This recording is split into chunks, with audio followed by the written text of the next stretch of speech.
Welcome to part 4, create new web app. In this video, we're going to go to our Python Anywhere dashboard, add a new web app, selecting Flask with Python 3.8 as the web framework, and then set the path to be this location right here. So let's flip on over to the Python Anywhere dashboard, and in the upper right-hand corner, there'll be a link that says web. Go ahead and click on it. And you won't have any current web apps. So let's go ahead and add a new web app by clicking this button.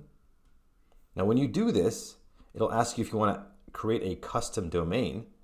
We're not going to do that because in order to do so, you'd have to upgrade your account and pay a little bit of money each month.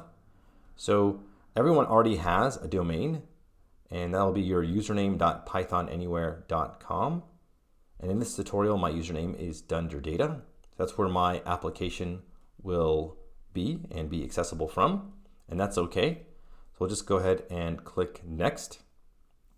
They don't ask you to choose a Python web framework. So you see here Dash is not available, but Dash is built directly on top of Flask. So that's what we're going to use. So go ahead, click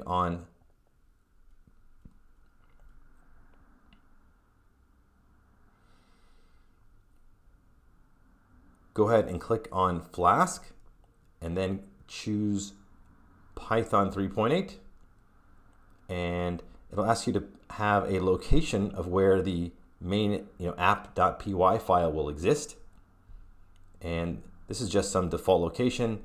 So what we're going to do is, instead of use this one, we're going to go back over to our notebook. We're going to copy this one right here.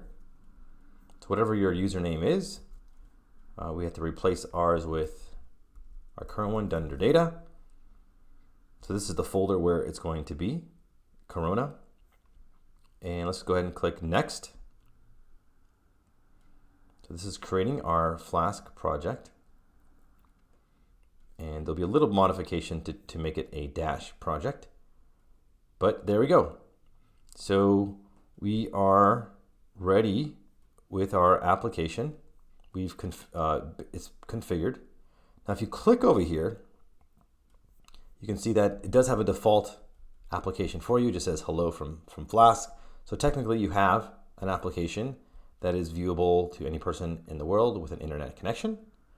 But we're obviously going to add our application now in the upcoming videos.